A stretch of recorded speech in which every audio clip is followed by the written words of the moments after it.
Mr. Blair, we heard so many pledges from the donors today on all walks of life, whether it's assistant, whether it's training the police, whether it's donations, etc. So what is the most urgent, you think, in your opinion, the most urgent need for Palestinians in the catastrophic situation we're seeing in Gaza?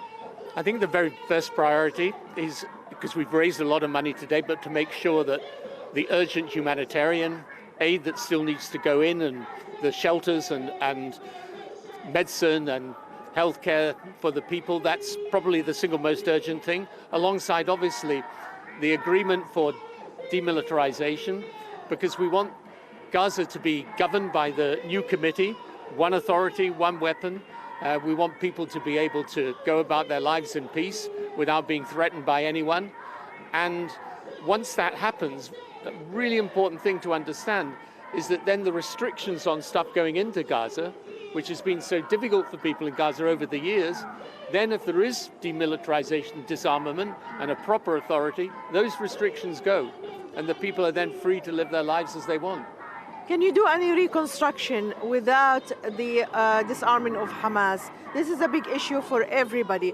Who's going to do it? I didn't hear anything today to indicate who's going to do that job.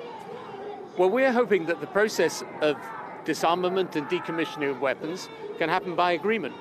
And the mediators that have delivered support of all the Palestinian factions for the 20-point plan, we're hoping that then the same process can enable this disarmament to happen with the agreement of Hamas, that then can be, they can pursue a political agenda, but they've got to give up the violence that has done so much damage to people in Gaza. So our hope is that we can do this by agreement. That's what we want to have happen.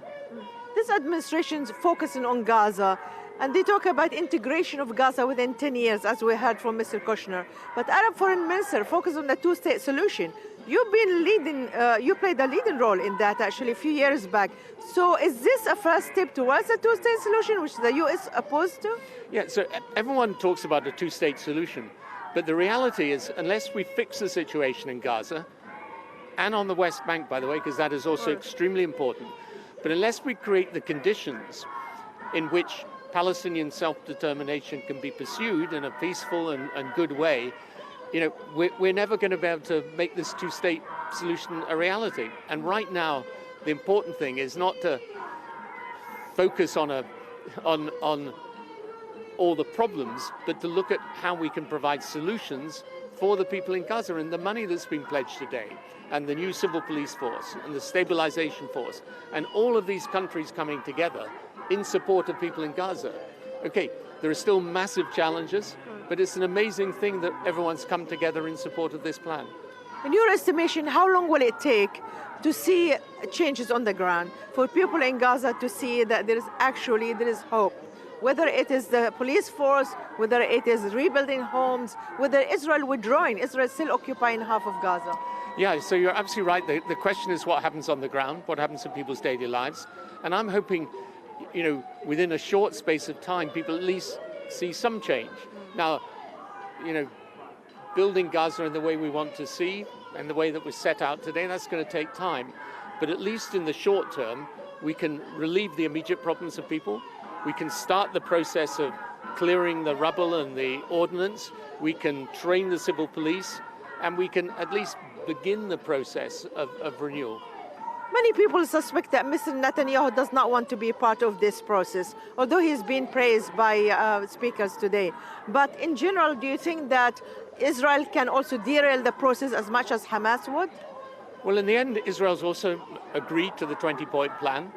And, the leadership of President Trump in this is pretty important, because he's got a relationship with Israel. He's got a strong relationship with the Arab countries.